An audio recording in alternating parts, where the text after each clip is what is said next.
প্রায় 11 মাসে পড়ল, নতুন সরকার নতুন প্রত্যাশা নিয়ে। এই 11 মাসে বর্তমান বাস্তবতায় সব রাজনৈতিক দলগুলো সরকারের দিকে আঙ্গুল তুলছে যে তারা অনেক নির্বাচন বলেন, সংস্কার বলেন, অনেক বিষয়ে আন্তরিক না, এক। আর 2 নম্বর বিষয় বলছেন যে এমন যে সরকার, বিএনপির পক্ষ থেকে সরাসরি বলছে যে সরকার নির্বাচন নিয়ে টালবাহানা করছে। তো পুরো সার্বিক বিষয়ে যে সরকারের প্রতি যে প্রত্যাশা, এখন পর্যন্ত বর্তমান বাস্তবতা, এটা কিভাবে মূল্যায়ন করবেন? দেখেন, একটা ছাত্র জনতার গণ অভ্যুত্থান যখন হয়, বা এর আগেও তো আমাদের দেশে গণ অভ্যুত্থান হয়েছিল, তো তারপরে মানুষের আকাঙ্ক্ষা বা মানুষের স্বপ্ন, একটা বড় স্বপ্ন নিয়ে মানুষ চিন্তা করে। তো সব স্বপ্ন তো আর বাস্তবায়ন করা যায় না। আমাদের মুক্তিযুদ্ধের যে স্বপ্ন নিয়ে মুক্তিযুদ্ধ হয়েছিল, সেই স্বপ্নগুলোও তো বাস্তবায়িত হয়নি এখন পর্যন্ত সব কিছু। তো এই কারণে একটা ফ্রাস্ট্রেশন, হতাশা বা একটা শঙ্কা কিংবা একটা মানে নেতিবাচক সমালোচনা এগুলো আসতে পারে। এবং সরকারের যিনি থাকবেন তার অনেক কাজ করতে হয়। শুধু তো সরকার এই সংস্কার এবং অন্যান্য বিষয় নিয়ে তো ব্যস্ত না, সরকারের তো পুরো সরকার ব্যবস্থা চালাতে হয়। স্বাভাবিক প্রক্রিয়া, আইন শৃঙ্খলা রক্ষা, দ্রব্যমূল্য, কাজ সৃষ্টি, দেশের বিদ্যুৎ উৎপাদন, গ্যাস উৎপাদন, অনেক কিছু, মানে একেবারে পুরো অর্থনীতিটাকে চাকা ঘোরাতে কাজ করতে হয়। তো সরকারকে অনেক কাজ করতে হয়। সুতরাং সরকার যখন কাজ করে, যখনই কোনো সরকার কাজ করে বা আমরা কেউ যখন কাজ করি কোনো কাজ, তখন এটার ইতিবাচক দিক আছে, কিছু নেতিবাচক থাকে, সীমাবদ্ধতা থাকে। তো সেই সীমাবদ্ধতা সরকারে গেলে বেশি করে মানুষের নজরে আসে এবং মানুষ খুব সমালোচনা করে। পৃথিবীর সব দেশেই সরকার মানেই হচ্ছে কোনো কিছু ভুল হলে পান থেকে চুন খসলেই প্রতিবাদ করা শুরু করবে, পৃথিবীর সব দেশেই। আমরা রাজনীতিবিদদের পছন্দ করি না, কিন্তু রাজনীতি ছাড়া চলবে না।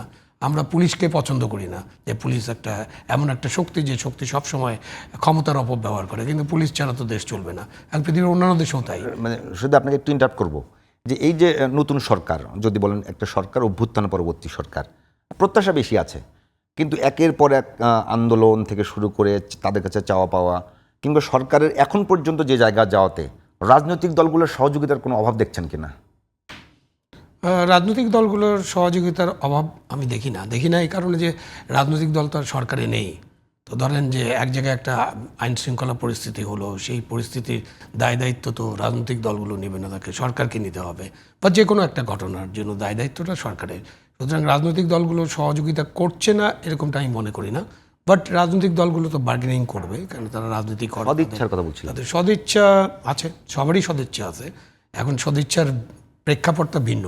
বিএনপি চায় যে একটা দ্রুত নির্বাচন হোক, ধরেন ফেব্রুয়ারির মধ্যে বা ডিসেম্বরের মধ্যে, যেটা আপনি একটু আগে আলোচনা করছিলেন, যে আমাদের নাভিল লরেট যে প্রধান উপদেষ্টা, উনি বলেছিলেন একটা টাইম লাইন, যে অল্প কিছু সংস্কার হলে ডিসেম্বরে নির্বাচন। তো ওটাই যদি আমি আলোচনাতে আনি, তাহলে দেখেন আপনি অল্প কিছু সংস্কার, এইমাত্র আজাদ তো বললো যে অল্প কিছু সংস্কার 164টা সম্ভবত, তার মধ্যে 90টার বেশি ক্ষেত্রে একমত হয়ে গেছে। তার মানে কি অল্প কিছু সংস্কার আমরা অর্জন করেছি। সো প্রধান উপদেষ্টা ক্যান গো ব্যাক টু তার যেই বক্তব্য, যে ডিসেম্বরে তাহলে নির্বাচন হতে পারে। কিন্তু আবার এর বেশি যে সমস্ত সংস্থা কাজ করে, নির্বাচনে যারা কাজ করেন, ওই সংস্থাগুলো কি আপনার কাছে মনে হয় যে আগের সরকারে যারা ছিলেন এখন কি একটা সুষ্ঠু নির্বাচন করার মতো ভালো অবস্থানে আছে তারা? দেখেন না, আমাদের দেশের সুষ্ঠু নির্বাচন একটা লাইন, যে সরকার ক্ষমতায় থাকে, গভর্নমেন্ট অফ দ্য ডে, যাকে গড বলি আমি মাঝে মাঝে, গড চাইলেই সুষ্ঠু নির্বাচন হবে, সেটা অবস্থা যতই খারাপ হোক। একেবারে যদি সিভিল ওয়ারও থাকে দেশে, এবং গড যদি চায় যে একটা আমি নির্বাচন করব, সুস্থ নির্বাচন, এটা সম্ভব। কেননা সরকারি কর্মচারীরাই তো কাজটাতে থাকে, নির্বাচন কমিশন ছাড়াও। এবং নির্বাচন কমিশন চাইলেও করবে না, এগুলো অনেক আলোচনা হয়েছে। আমরা এরকম বলতাম যে নির্বাচন কমিশনের ফেরেশতাকে বসিয়ে দিল, নির্বাচন করা সম্ভব না, সুষ্ঠু নির্বাচন। কেন তাতে 12 থেকে 14 লক্ষ সরকারি কর্মচারী এবং অন্যান্য কর্মচারী, মানে ব্যাংকের কর্মচারীরাও থাকেন, প্রাইভেট সেক্টর থেকেও কিছু হায়ার করা হয়, কারণ তারা নির্বাচনটা করেন। এবং নির্বাচনটা প্রথম সরকারকে চাইতে হবে সুষ্ঠু নির্বাচন, সদিচ্ছা থাকতে হবে এবং কমিটমেন্ট থাকতে হবে এবং কড়া নির্দেশ। তারপরের অংশে কিন্তু আসে রাজনৈতিক দলগুলো, যারা নির্বাচন করছেন, প্রতিদ্বন্দ্বী প্রার্থী, তারা কী ধরনের আচরণ করবেন। তারপরে আসে জনগণ নির্বাচনটাকে কীভাবে নিচ্ছে, উৎসব মুখর পরিবেশটা থাকছে কিনা। থাকলেই কিন্তু জনগণ যখন নির্বাচন কেন্দ্রে, ধরেন 3000 ভোট আছে, আর জনগণ যদি 1500-2000 ভোট দিতে চলে যায়, এবং তারা যদি নির্বাচন কেন্দ্রে থাকে এবং চেষ্টা করে যে না, এখানে কোনো রকম যাতে বিশৃঙ্খলার সৃষ্টি না হয়, তাহলে কিন্তু জনগণের পক্ষেও এটা করা সম্ভব। অন্যান্য সাপোর্ট থাকবেই, সাপোর্ট ছাড়া তো করতে পারবে না, কারণ জনগণকে আবার ধাওয়া করলে পুলিশ দিয়ে আপনি করতে পারেন, রাতের বেলা ভোট করতে পারেন, এগুলো আমরা তো দেখেছি কী কী করা যায়, অনেক কিছু করা যায় নির্বাচনে। সুতরাং ওখানে সরকারের সদিচ্ছা থাকলেই করা সম্ভব। তো আমাদের বর্তমান পরিস্থিতিতে নির্বাচন করা যাবে না এরকমটা আমার মনে হয় না। এটা সম্ভব, আপনি 90 দিনের মধ্যে একটা নির্বাচন করতে পারেন, 100 দিনের মধ্যে করতে পারেন, এবং আপনার সেই ধরনের সদিচ্ছা, সাহস, কঠোর মনোভাব থাকলেই করা সম্ভব। কিন্তু এখন তো আমরা নির্বাচন কখন হবে সেটা নিয়ে রাজনৈতিক দলগুলোর মধ্যে অনেক ধরনের বিতর্ক দেখতে পাচ্ছি, নতুন নতুন বিতর্ক আসে। যেমন পিআর সিস্টেম নিয়ে একটা বিতর্ক চলছে এখন নতুন, যে পিআর ছাড়া নির্বাচন করা যাবে না। আর এর আগে ছিল বিচার শেষ করতে হবে বা কাউকে ফাঁসিতে ঝুলাতে হবে। নানান প্রোগ্রাম চলে আসতেছে, নানান দাবি আসতেছে। তো আপনি এই যে 164-এর মধ্যে পিআর নিয়ে তো কোনো সংস্কার কমিশন বলেনি যে এটা এখনই চালু করে দিতে হবে।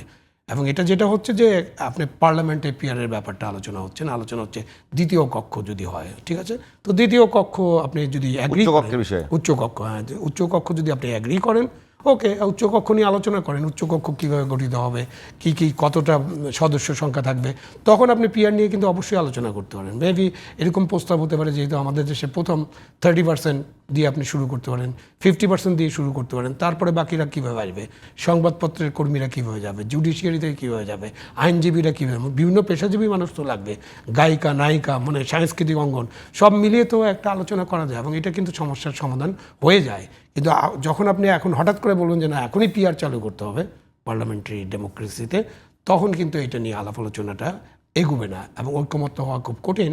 কারণ হিসাব তো পরিষ্কার, যদি যারা ক্ষমতায় যেতে চায়, ধরেন বিএনপি এখন অ্যাডভান্টেজিয়াস পজিশনে আছে, তারা জানে যে তাদের 50% ভোট নেই, তাহলে 50% ভোট না পেলে তারা তো সরকার গঠন করতে পারবে না, তখন একটা হ্যাং পার্লামেন্ট হবে। সো বিএনপি কেন রাজি হবে? আমি তো কোনো কারণ দেখি না বিএনপিকে যদি কি আপনি বাধ্য করবেন কিভাবে?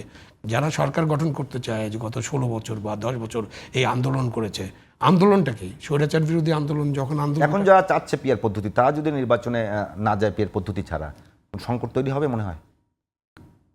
ইনক্লুসিভ নির্বাচন না হলেই তো সংকট তৈরি হবে। আচ্ছা, আপনার তখন কাছে আপনি বিষয়টা তারা না গেলে যেমন সমস্যা আছে, আর অন্য কে আসলো না আসলো সেটা নিয়েও আমরা আলোচনা করতে পারি। অবশ্যই সমস্যা, পিয়ার পদ্ধতি ছাড়া যাবেন না এটা বলতে পারেন, তারা দাবি করতে পারেন, দাবি অলরেডি তুলে ফেলেছে। হ্যাঁ, তুলে ফেলেছে, কিন্তু এটা তো আমি সেজন্য বললাম যে আমি সংস্কার কমিশনকে যখন রেফার করি, বাংলাদেশে তো একটা সংস্কার নিয়ে কাজ হচ্ছে।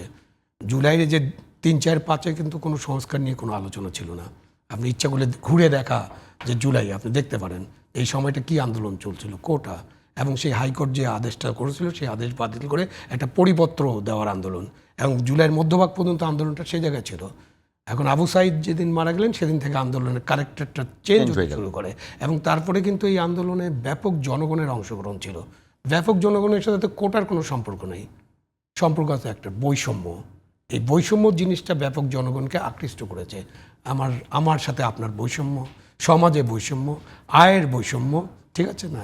তো এইসব বৈষম্য নিয়ে তখন মানুষের মনে সাড়া জাগে এবং মানুষ কিন্তু অংশগ্রহণ শুরু করে।